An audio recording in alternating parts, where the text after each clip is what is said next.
What did you think of the last two nights in the Bronx? You got to admit, the Reds gave the Yankees fits.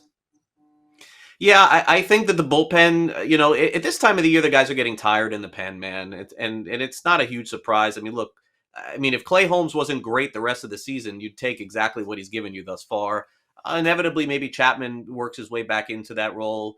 But look, there are some teams that just match up well with others.